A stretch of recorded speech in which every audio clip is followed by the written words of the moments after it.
നമുക്ക് അപ്പോസ്തല പ്രവൃത്തി 2-ാം അധ്യായത്തിൻ്റെ 42-ാമത്തെ വാക്യത്തിൻ്റെ ആദ്യത്തെ ഭാഗം ഒന്ന് വായിക്കാം. प्रेरितों की किताब 2 अध्याय के 42 के शुरुआत के वचन पढ़े.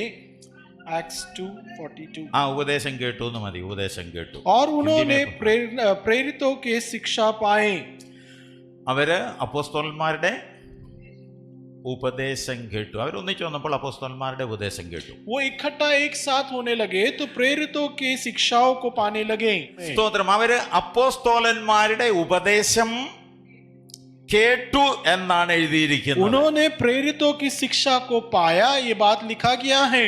അവര് ദിവസം പ്രതി ഉപദേശം കേൾക്കുവാനായിട്ട് ഒരുമിച്ച് കൂടിയെന്ന് നമ്മൾ और വായിക്കുന്നുണ്ട്. दिन प्रतिदिन इन बातों को शिक्षा पाने के लिए वे इकट्ठा होते रहे. ഇനി ഉപദേശം കേട്ടാലുള്ള ഗുണം എന്താണെന്ന് നമുക്കൊന്ന് നോക്കാം. ये शिक्षा पाते हैं, सुनते हैं तो उसका क्या लाभ होता है वो भी हम जरा देखें. അപ്പോസ്തല പ്രവൃത്തി 20-ാം അധ്യായത്തിന്റെ 31-ഉം 32-ഉം വാക്യം നമുക്കൊന്ന് വായിച്ചു प्रेरितों നോക്കാം. के 20वें अध्याय का 31 और 32 30 തൊട്ട് വായിച്ചോ. 30 തൊട്ട് 30 വായിച്ചോ. से पढ़े.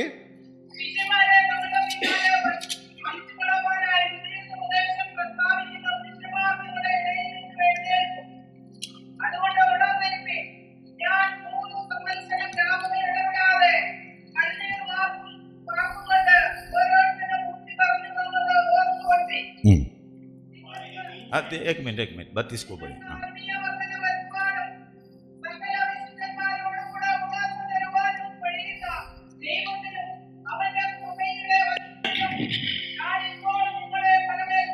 स्तोत्र.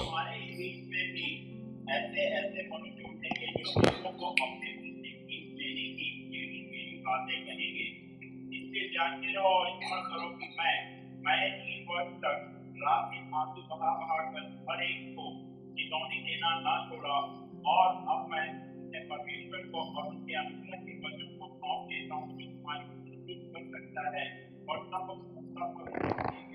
में शादी करके विराम दे सकता है. ഇവിടെ പൗലോസിന്റെ ഒരു യാത്രയയപ്പാണ് വിഷയം. यहाँ प्रेरित को जो पौलुस जो है उसको एक अलविदा करने वाले एक विषय की बात है.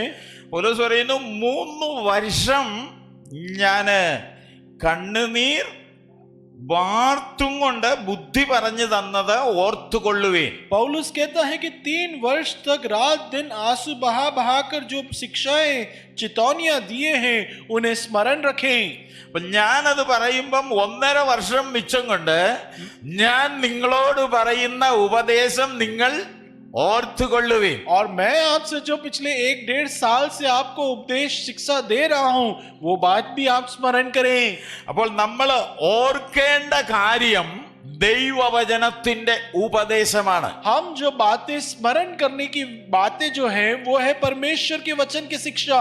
വേറൊരു വിധമായ യാതൊരു ഉപദേശങ്ങളും നമ്മൾ ഓർക്കരുത്. और किसी रीत का कोई शिक्षा हम स्मरण ना करें. അങ്ങനെ സംഭവിച്ചാൽ എന്തുണ്ടാകും? ऐसे करोगे तो क्या होगा? ശിഷ്യന്മാരെ തങ്ങളുടെ പിന്നാലെ വലിച്ചു കളയുമെന്നാ പറയുന്നത്. चेलों को अपने पीछे पीछे खींच लेंगे कहा गया है.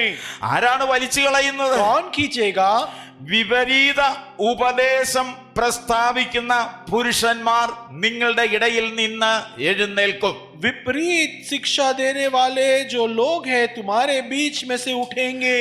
വിപരീത ഉപദേശം പ്രസ്താവിക്കുന്നവർ എഴുന്നേൽക്കുന്നത് പുറത്തുനിന്നല്ല അകത്തുനിന്നാണ്. विपरीत शिक्षा देने वाले लोग बाहर से उत्पन्न नहीं होते, हमारे अंदर से ही होते हैं. അതുകൊണ്ട് പൗലോസ് പറയുകയാണ് ഉണർന്നിരിക്കുവിൻ. इसलिए प्रेरित पौलुस कहता है जागरूक रहो. ഏതാണ്ട് അർദ്ധരാത്രിയോട് അടുത്ത സമയത്താണ് ഇത് പറയുന്നത്. कुछ तो मध्यरात्रि के समय में ही ये बात को कहा गया है. 3 സംവത്സരം രാപ്പകൽ ഇടവിടാതെ കണ്ണുനീർ വാർത്തുകൊണ്ട് ഓരോരുത്തരും ബുദ്ധി പറഞ്ഞു തന്നത് ഓർത്തുകൊള്ളുവീനെന്നാണ് പറയുന്നത്. 3 वर्ष तक रात दिन आंसू बहा बहा कर चेतावनी की बातें जो तुम्हें सिखाई उसे स्मरण करने कहते हैं. ഇനി ഉപദേശത്തിന്റെ ആവശ്യകതയാണ് അടുത്ത വാക്യത്തിൽ. अब जो शिक्षा दी गई उसकी क्या आवश्यकता है अगले कलम में लिखा है.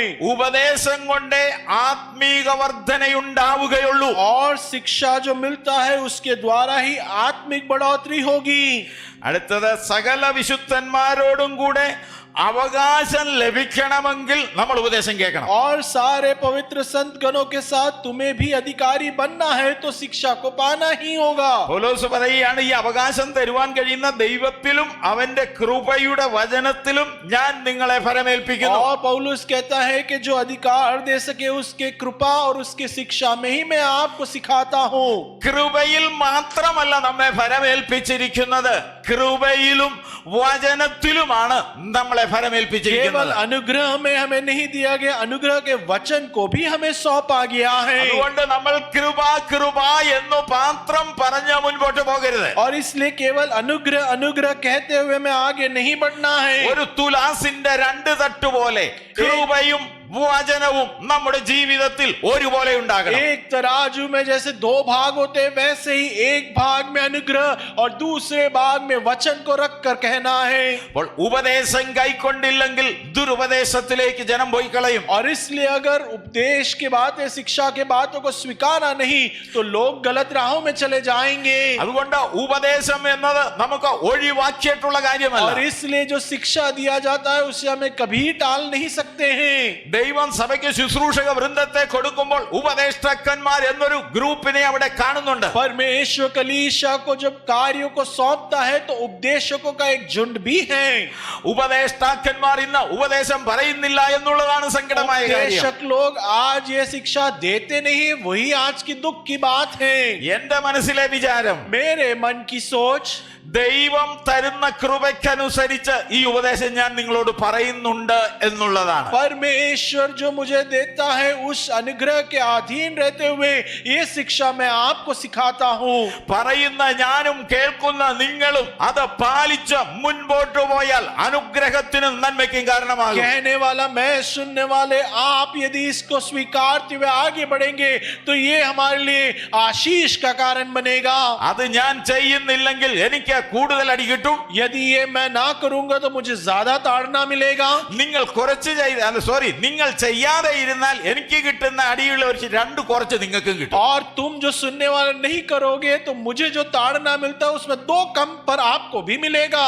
അധികം അറിഞ്ഞവനോട് അധികം ചോദിക്കും, ज्यादा जिसको पता है उसको ज्यादा पूछा जाएगा, കുറച്ച് അറിഞ്ഞവനോട് കുറച്ചേ ചോദിക്കും. थोड़ा समझने वालों को थोड़ा पूछा जाएगा. ഓരോ ദിവസവും എന്റെ ചിന്ത നിങ്ങളോട് എന്ത് ഉപദേശിക്കുമെന്നുള്ളത്. एक एक दिन मेरा सोच ये है कि आज मैं आपको क्या सिखाऊं. അപ്പോൾ കിട്ടുന്ന സമയമെല്ലാം ഈ ഉപദേശം തേടി ഞാൻ ഈ പുസ്തകത്തിൽ കൂടെ എന്ത് ചെയ്യുകയാണ്, ഇങ്ങനെ അന്വേഷിച്ച് और നടക്കുകയാണ്. इसलिए जब जब समय मिलता है क्या सिखाना है ये वचन के अंदर खोजता खोजता मैं रहता हूँ. അപ്പൊ നിങ്ങൾ ജോലിക്ക് പോകുന്ന സമയത്തും മറ്റു കാര്യങ്ങളും ഒക്കെ ചെയ്യുമ്പോൾ ഞാൻ വീട്ടിലുണ്ടെങ്കിൽ ഇതിന്റെ അകത്ത് ഉപദേശം और അന്വേഷിക്കുകയാണ്. इसलिए तुम जब नौकरी जाते हो, पढ़ाई करते हो और कार्य करते हो, जब समय मिलता है घर बैठकर मैं इसी वचन में से शिक्षा क्या देना सीखता हूँ. അത് എനിക്ക് വേണ്ടിയും നിങ്ങൾക്ക് വേണ്ടിയുമാണ്. और वो मेरे लिए और आपके लिए है. അപ്പോൾ ഏറ്റവും കൂടുതൽ അറിയുന്നയാള് और ഉപദേശിക്കുന്നയാളാണ്. इसलिए सबसे ज्यादा जानने वाला जो व्यक्ति है वो उपदेशक होता है. ഏറെക്കുറെ എല്ലാ കാര്യങ്ങളും മനസ്സിലാക്കിയിട്ടാണ് ഞാൻ ഉപദേശിക്കുന്നത്. ज्यादा बातों को जितना हो सके सीख कर ही मैं आपको सिखाता हूँ. ഒരുപക്ഷെ ഞാൻ പറയുന്നതിന്റെ 10% നിങ്ങൾക്ക് മനസ്സിലാകുന്നുള്ളായിരിക്കാം. हो सकता है मैं जो आपको कहता हूँ उसमें 10% ही आपको समझ आता നിങ്ങൾക്ക് होगा. മനസ്സിലായ 10% അടിയെ നിങ്ങൾക്ക് കിട്ടുള്ളൂ. और इसलिए आपने जो 10% समझा है उसके हिसाब से ही तुम्हें ताड़ना मिलेगा. 100-ൽ 100 മനസ്സിലാക്കിയിട്ട് ഞാൻ പറയുന്നത് കൊണ്ട് ചെയ്യാതെ ഇരുന്നാൽ 100 അടി എനിക്ക് കിട്ടുമെന്നുള്ളത്. 100 में 100 बातों को समझकर मैं जो आपको सिखाता हूँ यदि मैं ना करूं तो 100% ताड़ना मुझे मिलेगा. നമുക്ക് ആത്മീക വർധന വരുത്തുവാൻ ഉതകുന്നത് ദൈവവചനത്തിന്റെ ഉപദേശമാണ്. और इसलिए मैं आत्मिक बढ़ोतरी के लिए चलाने वाली बातें जो है वो परमेश्वर के अनुग्रह के वचन से ही है. തിമോത്തിയോസിന് എഴുതിയ 2-ാം ലേഖനം तिमोथियुस का लिखा हुआ दूसरा पत्र 3-ാമത്തെ അധ്യായം तीसरा अध्याय അതിന്റെ 16-17 വാക്യം നമുക്കൊന്ന് उसका വായിക്കാം. 16 और 17 पढ़े.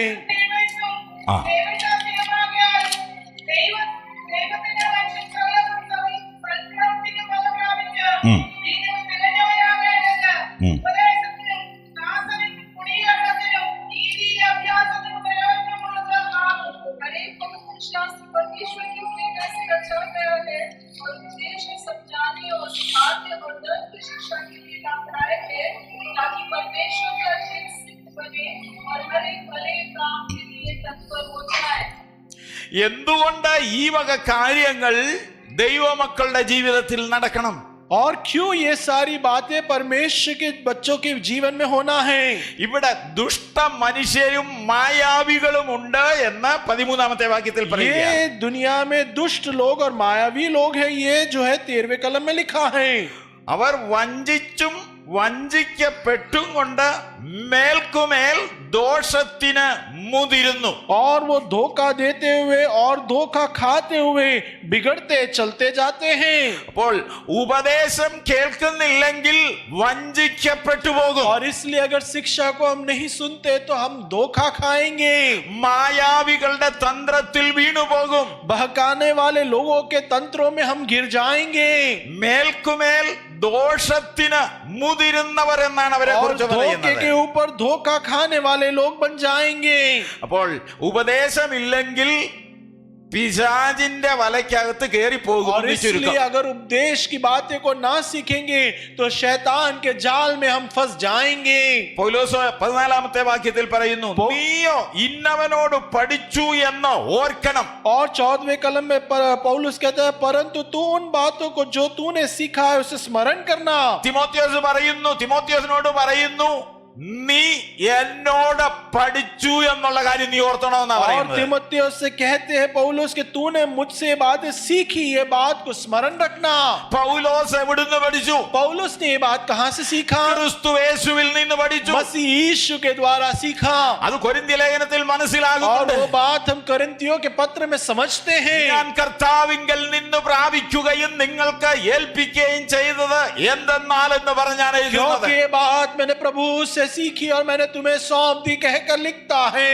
പൗലോസിന് ഈ കാര്യം ഉറപ്പുണ്ട്, ഞാൻ പ്രാപിച്ചത് കർത്താവിൽ നിന്ന്. पौलुस को ये दृढ़ता है कि ये बातों को मैंने परमेश्वर प्रभु यीशु से पाया है. വിശ്വാസത്തിൽ വീണ്ടും ജനിപ്പിച്ച തിമോത്തിയോസിനോട് പറയുകയാണ്, ദൈവത്തിൽ നിന്ന് പ്രാപിച്ച വെളിപ്പാടാണ് ഞാൻ നിനക്ക് പകർന്നു തന്നത്, അത് നീ വിട്ടുമാറരുതെന്നാ പറയുന്നത്. उद्धार को पाए हुए तीमुथियुस से पौलुस कहता है कि प्रभु से जो बात मैंने सीखी वो मैंने तुझे सिखाया है, ये बात को तू भूल ना जाना. ക്രിസ്തുയേശുവിലുള്ള വിശ്വാസത്താൽ നിന്നെ രക്ഷയ്ക്ക് ജ്ഞാനിയാക്കുവാൻ മതിയായ തിരുവെഴുത്തുകളുടെ ഉപദേശം. मसीह यीशु के द्वारा जो विश्वास कर रहे हैं उसमें तुझे ज्ञानी बना पाए, बुद्धिमान कर सके, ये वचन है. ये നമ്മെ രക്ഷയ്ക്ക് ജ്ഞാനിയാക്കുന്നത് ക്രിസ്തുയേശുവിന്റെ വചനമാണ്. उद्धार प्राप्त करने के लिए हमें बुद्धिमान मसीह का वचन ही सिखाता है. ഒരു മനുഷ്യന്റെയും വാക്കുകളല്ല നമ്മളെ രക്ഷയ്ക്ക് ജ്ഞാനിയാക്കുന്നതും രക്ഷയിൽ വളർത്തുന്നതും. कोई भी मनुष्य की बातें हमें उद्धार में ज्ञानी या बुद्धिमान नहीं बनाता है. അത് ദൈവത്തിന്റെ വചനം മാത്രമാണ്. ये तो केवल परमेश्वर का वचन ही है. അത് ദൈവത്തിന്റെ കൃപ മാത്രമാണ്. ये परमेश्वर का कृपा ही है. അതുകൊണ്ട് പത്രോസ് ഒരു കാര്യം പറയുകയാണ്, इसलिए पत्रस एक बात को कहता है, ഇപ്പോൾ ജനിച്ച ശിശുക്കളെ പോലെ വചനമാകുന്ന മായമില്ലാത്ത പാല് കുടിച്ച് നിങ്ങൾ വളരുവാനായിട്ട് വാഞ്ചിക്കുകയും ये नवजात शिशु जो अभी जन्म लिया हो ऐसे बच्चे बन जाओ ताकि वचन जो है दूध जिसमें कोई मिलावट नहीं वैसे तुम पीकर उसमें बढ़ पाओ. മായമില്ലാത്തത് ദൈവത്തിന്റെ വചനം മാത്രം. कोई भी मिलावट ना हो ऐसा तो परमेश्वर का वचन ही है. നമ്മെ അത് രക്ഷയിൽ വളർത്തിക്കൊണ്ട് മുൻപോട്ട് കൊണ്ടുപോകും. उद्धार में वो बढ़ाते आगे चलता है. ഇറ്റേണിറ്റിയിലേക്ക് അത് നമ്മെ ഗൈഡ് ചെയ്തുകൊണ്ടിരിക്കും. और इन दिनों में हमें आगे वो अगुवाई देता है. നമ്മുടെ അകത്ത് അതിന് വിരോധമായി ഉയരുന്നവയെ വേരോടെ പിഴുതു കളയുന്നതാണ്. हमारे अंदर उसके खिलाफ जो उगता है उसको जड़ से निकाल फेंकता है. 15ാമത്തെ വാക്യം പറയുകയാണ്, 15वें कलम कहता है, ബാല്യം മുതൽ അറിയുകയും ചെയ്യുന്നത് കൊണ്ട് और बचपन से जो पवित्र शास्त्र को जाना है, പഠിച്ചും നിശ്ചയം പ്രാപിച്ചും ഇരിക്കുന്നതിൽ നിലനിൽക്കുക. जो तूने पढ़ा और सीखा है उसमें तू दृढ़ खड़ा रहे. അപ്പോൾ ഈ വചനത്തിൽ ബാല്യം മുതൽ നിശ്ചയമുണ്ടാകണം. और इस वचन में बचपन से ही हमें दृढ़ता होना है. ബാലൻ നടക്കേണ്ടുന്ന വഴി അവനെ അഭ്യസിപ്പിക്കുക, വൃദ്ധനായാലും വിട്ടുമാറുകയില്ല. बालक को जिस राह से चलना है उसे सिखा ले ताकि वृद्ध अवस्था में भी वो उसमें से अलग नहीं होगा. പഠിച്ച് നിശ്ചയം പ്രാപിച്ചതിൽ ഉറച്ചു നിൽക്കണം. सीखे हुए बातों में दृढ़ता के साथ हमें खड़ा रहना होगा. പഠിക്കുകയും നിശ്ചയം പ്രാപിക്കാതെയും ഇരുന്നാൽ ആടിപ്പോകും. अगर सीखने बातों में हम दृढ़ नहीं रहेंगे तो डगमगा जाएंगे। വിപരീത ഉപദേശം വരുമ്പോൾ പതറിപ്പോകും. विपरीत उपदेश जब आएंगे तो हम बिखर जाएंगे। കർത്താവിനെ അറിഞ്ഞിട്ട് നിനക്ക് എന്തേ കഷ്ടമെന്ന് ചോദിച്ചാൽ കഷ്ടം മാറാനുള്ള വഴി അന്വേഷിച്ച് ആ വഴിക്ക് പോയി കളയും. प्रभु को प्राप्त कर तुझे ये कष्ट क्यों मिला है, ये सुनेंगे तो कष्ट का हल निकालते निकालते दूसरे राह में चले जाएंगे। കഷ്ടതയില്ലാത്ത ക്രിസ്തീയ ജീവിതം ദൈവവചനത്തിൽ പറയുന്നില്ല. मसीह का जीवन में कष्ट ना हो ऐसा कभी वचन नहीं सिखाता। ആ 3-ാം അധ്യായത്തിന്റെ 12-ാം വാക്യത്തിൽ അതാണ് പറയുന്നത്. तीसरे अध्याय के 12वें कलम में तो यही लिखा है। എന്നാൽ ക്രിസ്തുയേശുവിൽ ഭക്തിയോടെ ജീവിക്കുവാൻ മനസ്സുള്ള എല്ലാവർക്കും ഉപദ്രവമുണ്ടാകും. पर जितने मसीह यीशु में भक्ति के साथ जीवित जीना बिताना चाहते हैं നമ്മൾ वो सब ഉപദ്രവവും सताए जाएंगे। നമ്മൾ ഉപദ്രവവും കഷ്ടതയും സഹിച്ചു മുൻപോട്ട് പോവുകയാണ്. हमें ये सताओं को सहते हुए ही आगे बढ़ना है। ഉപദേശം അറിയത്തില്ലെന്ന് വിശ്വസിക്കുക. उपदेश को नहीं जानते शायद विश्वास कर ले। അപ്പൊ ഒരാൾ വന്നിട്ട് പറയുക കർത്താവിനെ അറിഞ്ഞാൽ കഷ്ടമൊന്നും ഉണ്ടാവുകയില്ല, ഉപദ്രവമൊന്നും ഉണ്ടാവുകയില്ല എന്ന് പറഞ്ഞാൽ അപ്പോൾ നമ്മൾ എന്ത് ചെയ്യും? മാടാൻ തുടങ്ങും. तो कोई आकर हमें कहेंगे कि प्रभु को जानकर जान लोगे तो कोई सतावा नहीं आएगा, कोई कष्ट क्लेश ना आएगा, ये सुनकर तो हम डगमगा जाएंगे। അങ്ങനെ ആരെങ്കിലും മനസ്സിൽ കരുതുന്നെങ്കിൽ അത് വിപരീത ഉപദേശമാണ്. ऐसा कोई भी मन में सोचता हो तो वचन के विपरीत है।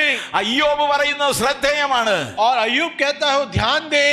തീപ്പൊരി ഉയരെ പറക്കുന്നത് പോലെ മനുഷ്യൻ കഷ്ടതയ്ക്കായിട്ട് ജനിക്കുന്നു. आग की राख जैसे ऊंचाई की ओर उड़ती है वैसे ही मनुष्य जो है कष्टता के लिए जन्म लेता है। ഒരു മനുഷ്യൻ കഷ്ടതയോടെ ഈ ഭൂമിയിലേക്ക് ജനിക്കുകയാണ്. एक मनुष्य कष्टता के साथ ही संसार में जन्म लेता है ജന്മം നൽകുന്ന മാതാവിന് വേദനയാണ്. और जन्म देने वाली माता को भी दर्द रहता है। അവസാനം മരിക്കുമ്പോൾ എല്ലാരെയും കരയിച്ചുകൊണ്ട് പോവുകയും अंत में ചെയ്യുന്നു. मरता है तो सबको रुला कर ही संसार छोड़ता है। മനുഷ്യന് ജനിച്ചപ്പോഴും വേദന, മരിച്ചപ്പോഴും വേദന, അല്ലാതെ വേറെ ഒന്നും ഈ ഭൂമിയിൽ മനുഷ്യർക്കില്ല. मनुष्य जन्म लिया तभी भी दर्द, मरा तभी भी दर्द, और संसार में और कोई बात ही नहीं है। ജനനത്തിനും മരണത്തിനും ഇടയ്ക്കുള്ള സമയത്ത് എന്തെങ്കിലുമൊക്കെ അല്പ ആശ്വാസവും സന്തോഷവും ഒക്കെ പ്രാപിച്ചു മുൻപോട്ട് പോകും. और जन्म और मृत्यु के बीच में कुछ तो कुछ खुशी की बातों को प्राप्त करते हुए आगे बढ़ते हैं। എന്നാൽ പ്രതീക്ഷിക്കാത്ത കാര്യം സംഭവിക്കുമ്പോൾ നമ്മെ എന്താണ് ഇവിടെ നിലനിർത്തുന്നത്? लेकिन ना सोची ऐसी घटनाएं जीवन में हो जाए तो यहाँ हमें क्या बात स्थिर रखता है। വിചാരിക്കാത്ത ഉപദ്രവം ഉണ്ടാകുമ്പോൾ എങ്ങനെയാണ് നമ്മൾ നിലനിന്നു പോകുന്നത്? कल्पना ना किया हुआ ऐसा सतावा आ जाएगा तो हम कैसे आगे बढ़ेंगे? വരുവാനുള്ള തേജസ്സിനെ ഓർക്കുമ്പോഴാണ് അതിന്റെ ഖനം നമ്മുടെ അകത്ത് മാഞ്ഞു പോകുന്നത്. आने वाले उस महिमा को देखेंगे और स्मरण करेंगे तभी तो हमें ये बातें हटेंगी। അപ്പോൾ മായാവികൾ വഞ്ചിച്ചു കളയും, കഷ്ടതയിൽ എന്ന് പറഞ്ഞു വഞ്ചിച്ചു കളയും. और इसलिए बहकाने वाले हमें कष्टता नहीं है कहते हुए धोखा देंगे। നമ്മൾ രാജാവിന്റെ പുത്രന്മാർ രാജകുമാരന്മാരായതുകൊണ്ട് അങ്ങനെ ജീവിക്കണമെന്ന ഉപദേശം പരക്കുന്നില്ലേ? और उपदेश के ऐसे फैलता नहीं कि हम तो राजविघराने के इसलिए राजा के समान हमें जीना है। അറിയാതെ പണത്തിന്റെ പിന്നാലെ ഓടുവാൻ ഒരു താല്പര്യം മനുഷ്യ ഹൃദയങ്ങളിലേക്ക് അഭിഷേചിച്ചു और കൊടുക്കുകയാണ്. इसलिए शैतान अनजाने में मनुष्य के हृदय में ये सोच डाल देता है कि धन के पीछे भागो। പിശാച് പരീക്ഷയുമായി യേശുവിന്റെ അടുക്കൽ വന്നപ്പോഴും അത് തന്നെയാ പറഞ്ഞത്. शैतान यीशु की परीक्षा के लिए आए तभी भी तो यही कहा। മലയുടെ മുകളിൽ കൊണ്ട് നിർത്തി മുഴുവൻ മഹിമകളെയും കാണിച്ചു കൊടുത്തു. चट्टान के ऊपर खड़ा कर दिया और कहा कि सारी महिमा को देख। എന്നിട്ട് പറഞ്ഞു എന്നെ വീണ് നമസ്കരിച്ചാൽ ഇതെല്ലാം നിന്റേതായി തീരും, നിനക്ക് അങ്ങോട്ട് തരാമെന്ന് और പറഞ്ഞു. कहता है कि मुझे अगर दंडवत कर देगा तो ये सारी बातें मैं तुझे दे दूंगा। കർത്താവ് പറഞ്ഞു അങ്ങനെ എനിക്ക് വേണ്ട എന്ന് പറഞ്ഞു. प्रभु कहता है मुझे ऐसी बातें नहीं അത് എന്റെ चाहिए, ഭാഷയാണ്. वो मेरी भाषा है। നിന്റെ ദൈവത്തെ പരീക്ഷിക്കരുതെന്ന് പറഞ്ഞു. प्रभु कहता है कि प्रभु की परीक्षा मत ले। അപ്പോൾ ഇങ്ങനെയുള്ള ഉപദേശം കേട്ട് ധനവാനാകണമെന്ന് ഹൃദയത്തിൽ ആഗ്രഹം ജനിച്ചാൽ അത് പിശാചാണെന്ന് മനസ്സിലാക്കുവാനുള്ള തിരിച്ചറിവ് നമ്മുടെ അകത്തുണ്ടാകണം. हमारे अंदर परखने वाली एक आत्मा रहनी है ताकि हम समझ पाए कि ऐसी बातें शैतान हमें भ्रमित करने लाता है। പൗലോസ് പറയുന്നു ഉണ്മാനും ഉടുപ്പാനും ഉണ്ടെങ്കിൽ മതി എന്ന് വെപ്പീൻ. पौलुस कहता है खाने के लिए और पहनने के लिए है तो काफी सोच लो। യേശു പറഞ്ഞു മുമ്പേ അവന്റെ രാജ്യവും നീതിയും അന്വേഷിപ്പിൻ, അതോടുകൂടെ ഇതൊക്കെയും നിങ്ങൾക്ക് കിട്ടും. यीशु कहता है पहले तो धर्म और परमेश्वर की राज्य की खोज कर लो और ये सारी बातें तुम्हें दे दी जाएगी। വളരെ വർഷങ്ങളായിട്ട് എനിക്കൊരു कई സ്നേഹിതനുണ്ടായിരുന്നു. सालों से मुझे प्रेम करने वाला एक ഇപ്പോഴും मित्र है, സ്നേഹിതനാണ്. अभी भी वो मेरा मित्र है। ആ കാലത്ത് വളരെ സാമ്പത്തിക ദാരിദ്ര്യം ഉണ്ടായിരുന്ന उन दिनों में മനുഷ്യനായിരുന്നു. संपत्ति में बहुत सकेती वाला मनुष्य എന്നും സാമ്പത്തിക ഉന്നതിക്ക് വേണ്ടി हर പ്രാർത്ഥിക്കും. रोज धन में या संपत्ति में में तरक्की मिले उसके लिए प्रार्थना करता है। ഓരോ കാര്യം പറയുമ്പോൾ ഞാൻ ഇതുപോലെ ദൈവത്തിന്റെ വചനം പറയും. और इसलिए एक एक बात कहते हैं तो मैं परमेश्वर के वचन उसको कहता था। അപ്പൊ എന്നോട് ഒരു കാര്യം പറഞ്ഞു. तब वो मुझसे कहता था एक बात, പാസ്റ്ററെ നമ്മൾ ഈ ലോകത്തിലല്ലേ ജീവിക്കുന്നത്, पासवान हम तो इस संसार में जीते हैं, കുറച്ച് കാശൊക്കെ നമുക്ക് വേണ്ടേ? थोड़ा तो पैसा हमें चाहिए ही ना। ഞാൻ പറഞ്ഞു വേണം, കാശ് വേണം. मैंने कहा हाँ तो चाहिए, അത് തമ്പുരാൻ തരും. वो प्रभु हमें देगा। മക്കളെല്ലാം വിദേശത്ത് പോയി, बच्चे सब विदेश चले गए, അയർലൻഡിലോ ന്യൂസിലൻഡിലോ ഒക്കെ പോയി, സാമ്പത്തിക ദാരിദ്ര്യം മാറി. आयरलैंड चले गए, न्यूजीलैंड चले गए, सकेती हट गया उनका। ഈ കൺവെൻഷന് പോയപ്പോൾ അവിചാരിതമായി തിരുവല്ലയിൽ വെച്ച് കണ്ടുമുട്ടി. और ये कन्वेंशन में जब मैं गया तो अचानक ही मैं उसे तिरुवल्ला में मुलाकात किया। 2 ദിവസം ആ മനുഷ്യനോട് കൂടെ വൈകുന്നേരം ഞാൻ സമയം 2 ചിലവിട്ടു. दिन शाम में उस मनुष्य के साथ समय निकाला। അപ്പോൾ എന്നോട് ഒരു കാര്യം പറഞ്ഞു. तब उसने मुझसे एक बात कही, എന്റെ മോനോട് പിശാച് പോരാടുക. मेरे बेटे से शैतान बलवा करता है, युद्ध करता എന്താ है। പോരാട്ടം? क्या है ये युद्ध? നിന്നെ മുന്നോട്ട് വിടുകയില്ല എന്ന് പറഞ്ഞ് പിശാച് പോരാടിക്കൊണ്ടിരിക്കുകയാണ് പറഞ്ഞു. तुझे मैं आगे नहीं जाने दूंगा कहकर शैतान उसके बलवा कर रहा है। ഏത് കാര്യത്തിൽ മുൻപോട്ട് പോകാനാ? किस बात में आगे जाना है? പ്രാർത്ഥിച്ചതെല്ലാം ദൈവം കൊടുത്തില്ലേ? प्रार्थना किया सब प्रभु ने तो दे दिया। അങ്ങനെ പറയാൻ ഒരു കാരണമുണ്ട്. वो कहने के पीछे उसका एक कारण है। ആ മനുഷ്യന്റെ കൊച്ചുമകൻ, മൂന്നാമത്തെ കൊച്ചുമകന് എന്നാ ഒരു ശകലം ഓട്ടിസം ബാധിച്ചിട്ടുണ്ട്. और वो छोटे बेटा जो तीसरा छोटा बेटा है उसको जो है ऑटिज्म हो चुका है। അപ്പൊ ഓട്ടിസം ബാധിച്ച കൊച്ചുമോനെ കണ്ടിട്ട് പറയുക മകന് മുൻപോട്ടുള്ള ഉയർച്ചയ്ക്ക് അത് തടസ്സമാണെന്ന്. और ये पोते को देखकर वो कहते हैं बच्चा जो आगे तरक्की नहीं कर पा रहा वही रुकावट है। ഇത് ആരും വെച്ചു കൊടുത്ത വിഷവിത്താണെന്ന് എനിക്കറിയില്ല. ये किसने ये जहर का बीज उसमें बोया मुझे पता नहीं चल रहा। അതിനെ ചികിത്സിക്കാനുള്ള പണം ധാരാളം ദൈവം അവർക്ക് और കൊടുത്തിട്ടുണ്ട്. उसका चिकित्सक करने के लिए भरपूर पैसा प्रभु ने दिया भी है। ഏത് വിധത്തിലാണ് ഉയരങ്ങളിലേക്ക് പറക്കേണ്ടത്? कैसे मैं ऊंचाई में उड़ूंगा? എന്ത് സംഭവിച്ചാലും നിത്യതയുടെ പ്രത്യാശയ്ക്ക് വേണ്ടി പറക്കുവാനുള്ള ആഗ്രഹമല്ലേ മുമ്പിൽ നിൽക്കുന്നത്? कुछ भी हो जाए अनंतता के लिए उड़ने का ही तो आशा हमारे आगे रखना है। ഒരു ഇതര മതത്തിൽപ്പെട്ട ഒരു സഹോദരിയുടെ കാര്യം ഞാൻ और ഓർക്കുന്നുണ്ട്. एक दूसरे धर्म की एक बहन के बारे में मैं स्मरण करता हूँ।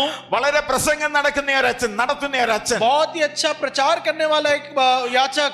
അച്ഛന്റെ പ്രസംഗം കേട്ടിട്ട് ആ സഹോദരിക്ക് വളരെ ഇഷ്ടപ്പെട്ടു. याचक के प्रचार को सुनकर ये बहन को बहुत रुचि हुई। പല പ്രാവശ്യമായി ഈ അച്ഛനെ തന്റെ വീട്ടിലേക്ക് कई വിളിച്ചു. बार ये याचक को अपने घर पे भी बुलाती है। അച്ഛൻ ആ വീട്ടിൽ ചെന്നു, याचक घर आता है, വീട്ടിലെ ക്ഷേമമൊക്കെ അന്വേഷിച്ചു. घर के सारी खुशहाली को पूछता है। അപ്പോൾ തന്റെ മക്കളെയും ഭർത്താവിനെയും കൊണ്ടുപോയി പരിചയപ്പെടുത്തുകയാണ്. तब वो बहन अपने पति और बच्चों को ले आकर परिचित करती है। മൂത്ത മകൻ ഇങ്ങനെ കട്ടിലിൽ ചുരുണ്ടുകൂടി കിടക്കുകയാണ്. बड़ा बेटा तो बिस्तर में इस समान लपेट कर बैठा हुआ है। സംസാരിക്കുന്നതിന് പകരം എന്തൊക്കെയോ ശബ്ദങ്ങൾ മാത്രം പുറപ്പെടുവിക്കുന്നു. बोलने की जगह कुछ तो कुछ बहला आवाजें निकालता है। ആഹാരം കൊടുത്താൽ അത് വേണ്ടതുപോലെ കഴിക്കുകയില്ല. खाने के लिए तो जैसे खाना है वो नहीं खाता। അഥവാ കഴിച്ചാൽ തിരിച്ച് മുഖത്തേക്ക് തുപ്പുകയും കട്ടിലെല്ലാം വൃത്തികേടാക്കും. खाएगा तो भी वापस थूक देगा, बिस्तर पूरा खराब कर देगा। ഇതിനെ കണ്ട അച്ഛൻ അതിശയിച്ചു പോയി. और ये देखकर याचक चौंक गया। എന്തു പറഞ്ഞു ഇവളെ क्या ആശ്വസിപ്പിക്കും? कहकर मैं इसको सांत्वना दूं? രണ്ടാമത്തെ മുറിയിലേക്ക് ചെന്നു. दूसरे कमरे में गया। രണ്ടാമത്തെ മുറിയിൽ ചെന്നപ്പോൾ അതുപോലെ തന്നെ ഒരു കുട്ടി അവിടെ കിടക്കുന്നു. दूसरे कमरे गए, वहां पे भी ऐसा ही एक बेटा पड़ा है। ആ മാതാവ് പറഞ്ഞു, ഞാൻ അകത്തേക്ക് വരുമ്പോൾ എന്റെ സാന്നിധ്യം അവനെ അറിയാം.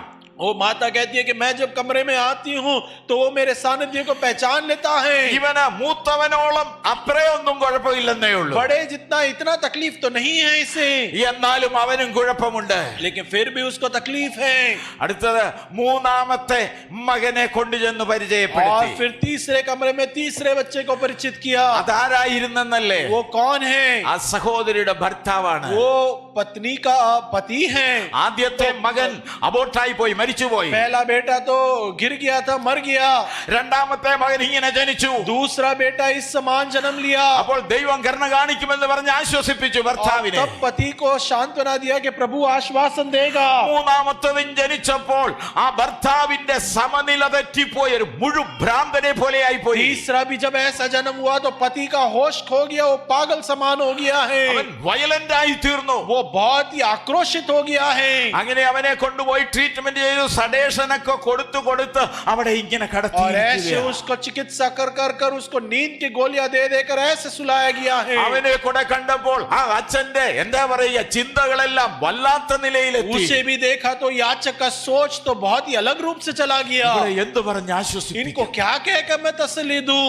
അവളുടെ മറുപടി കേട്ട് അച്ഛൻ അത്ഭുതപ്പെട്ടു പോയി. उसके उस बहन के उत्तर को सुनकर याचक चौंक गया। അവള് പറഞ്ഞു 3 മാലാഖ കുഞ്ഞുങ്ങളെ നോക്കുവാൻ എന്റെ കയ്യിൽ തന്നിരിക്കുന്നു. और 3 जो स्वर्गदूतों के बच्चों को देखभाल करने के लिए मेरे हाथ में प्रभु ने दे दिया है। അവരുടെ ബെഡും റൂമുകളും ഈ എല്ലാം വളരെ നീറ്റായിട്ടാണ് സഹോദരി उसका कमरा സൂക്ഷിക്കുന്നത്. बिस्तर कमीज सब कुछ बहुत ही अच्छे से स्वच्छ रखती है ആ बहन। സഹോദരിക്കുണ്ടായ കാഴ്ചപ്പാട് പോലും ദൈവത്തെ അറിയുന്നവർക്ക് ഇല്ലാതെ പോകുന്നത് എത്ര സങ്കടകരമാണെന്ന് कितना ഓർക്കണം. ही दुखित बात है कि वो बहन के पास जो ये दर्शन है आज विश्वासियों के पास नहीं। നടക്കുവാൻ കഴിവുണ്ട്, चलने के लिए काबिल है, നന്നായിട്ട് ഭക്ഷണം കഴിക്കും, अच्छे से खाते हैं, അത്യാവശ്യം പറയുന്നതെല്ലാം जो മനസ്സിലാക്കും. कुछ बोलना चाहिए सुनना चाहिए समझते ആ हैं। കൊച്ചിനെ നോക്കിയിട്ട് പറയുക എന്റെ മകന് ഉന്നതങ്ങളിലേക്ക് പൊങ്ങാൻ ബാധയായിട്ട് നിൽക്കുകയാണെന്ന്. ആരുടെ ഉപദേശം? उस बच्चे को देखकर ये दादाजी कहता है कि वो तरक्की कर नहीं पा रहा, उसके रुकावट में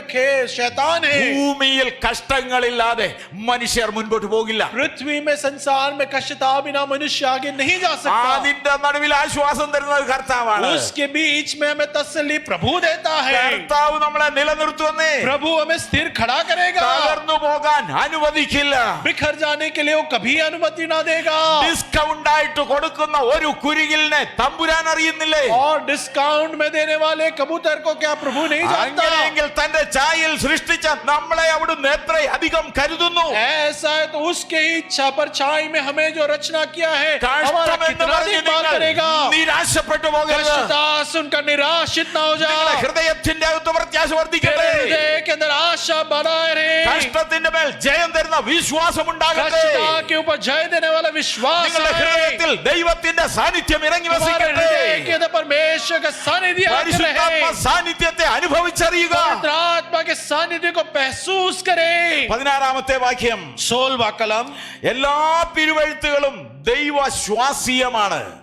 संपूर्ण पवित्र शास्त्र तो परमेश्वर के प्रेरणा से रचा है ദൈവത്തിന്റെ മനുഷ്യർക്കായിട്ട് അത് വച്ചിരിക്കുന്നു. और वो परमेश्वर के लोगों के लिए रखा गया है। സകല സൽപ്രവർത്തിക്കും വക പ്രാപിച്ച തികഞ്ഞവരാകേണ്ടതിനാ തന്നിരിക്കുന്നത്. सारे भले काम को करते हुए सिद्ध बने रहने के लिए दिया गया है। ഉപദേശം കിട്ടിയില്ലെങ്കിൽ തീർത്തു പറയുക നന്നാകില്ല. उपदेश अगर नहीं मिलेगा तो बड़े स्पष्ट से मैं आपको कहता हूं आप ठीक नहीं बनोगे। ഓരോരുത്തർ താങ്കൾക്ക് ബോധിച്ച വഴിയെ യാത്ര ചെയ്യും. सब अपने अपने इच्छा के हिसाब से अपने राहों में चले जाएंगे। മനസ്സിൽ ശരിയെന്ന് തോന്നുന്നത് മനുഷ്യൻ ചെയ്തു കൂട്ടും. मनुष्य को जो ठीक लगेगा वही बात वो कर लेगा। എല്ലാ വിധത്തിലും സ്വാതന്ത്ര്യത്തിനു വേണ്ടി മനുഷ്യൻ ആഗ്രഹിക്കും. सारे रीत से आजादी के लिए मनुष्य चाहेगा, എന്നാൽ അങ്ങനെ മുൻപോട്ട് പോകുവാൻ ദൈവവചനം അനുവദിക്കുന്നില്ല. लेकिन ऐसे आगे बढ़ने परमेश्वर का वचन अनुमति नहीं देता। സകല സൽപ്രവർത്തിക്കും ഭാഗ പ്രാപിച്ചവരായി തീരുക. सारे अच्छे कामों के ऊपर सिद्ध बनते रहे। ഉപദേശമുണ്ട്, उपदेश है, ശാസനയുണ്ട്. ताड़ना है। ശാസന എന്താണെന്ന് നമുക്കറിയാം. ताड़ना क्या है हम जानते हैं। ഗുണീകരണമുണ്ട്, और डांटना भी होता है। നീതിയിലെ അഭ്യാസത്തിനും പ്രയോജനമുള്ളതാകുന്നു. धर्म के अभ्यास के लिए भी वो लाभदायक बनता है। അപ്പോൾ ഉപദേശമില്ലാതെ ദൈവസഭ ഒരിക്കലും മുൻപോട്ട് പോകില്ല. इसलिए उपदेश के बिना परमेश्वर की कलीसिया कभी आगे नहीं बढ़ेगी। ഉപദേശം പറയാതെ വിടുതൽ മാത്രം പ്രസംഗിച്ചു നിന്നാൽ ജനം വഴിതെറ്റിപ്പോകും. उपदेश के बिना केवल छुटकारा की प्रचार करेंगे तो लोग भटक जाएंगे। പൗലോസ് പറയുന്നത് പോലെ पौलुस कहता है वैसे ही। കർമ്മരസമാകുമാറ് പ്രസംഗിച്ചു പോയാൽ ജനം വഴിതെറ്റിപ്പോകും. और कान को अच्छा लगने वाले बातों को ही प्रचार करते रहेंगे तो लोग अलग राहों में जाएंगे। ഉപദേശം എന്നത് ദൈവസഭയുടെ പ്രധാനപ്പെട്ട ഒരു വിഷയമാണ്. देश जो कहे तो परमेश्वर के कलीसिया के लिए एक प्रमुख बात है। ദൈവത്തിന്റെ വചനം തകർന്നിരിക്കുന്നവനെ എൻകറേജ് ചെയ്യുമെന്നത് മറ്റൊരു സത്യമാണ്. परमेश्वर का वचन टूटे हुए को निराशित लोगों को प्रेरणा देती है दूसरी बात है। സകല സത്യത്തിലും അത് നമ്മെ വഴി നടത്തുന്നതാണ്. सारे सच्चाई में वो हमें राह दिखाता है। നമ്മുടെ പാതയ്ക്ക് അത് പ്രകാശമാണ്. हमारे राह के लिए वो ज्योति समान है। പ്രിയമുള്ള ദൈവമക്കളെ, നമുക്ക് ദൈവകരങ്ങളിലേക്ക് സമർപ്പിച്ചു കൊടുക്കാം. परमेश्वर के हाथ में अपने आप को सौंप दे। ആരുടെ ഉപദേശം കേൾക്കണം? किसके उपदेश को मैं सुनना है? അപ്പോസ്തലന്മാർ അപ്പോസ്തലന്മാരുടെ ഉപദേശം, प्रेरितों के उपदेश को सुनना है। അവർ അപ്പോസ്തലന്മാരുടെ ഉപദേശം കേട്ടു എന്നാ. उन्होंने प्रेरितों के उपदेश को सुना कहा है। ആ ഉപദേശത്തിനായി നമുക്ക് उसी സമർപ്പിക്കാം. उपदेश के लिए अपने आप को सौंप दे। ഈ വചനങ്ങളാൽ കർത്താവ് നമ്മെ इन അനുഗ്രഹിക്കട്ടെ. वचनों के द्वारा प्रभु हमें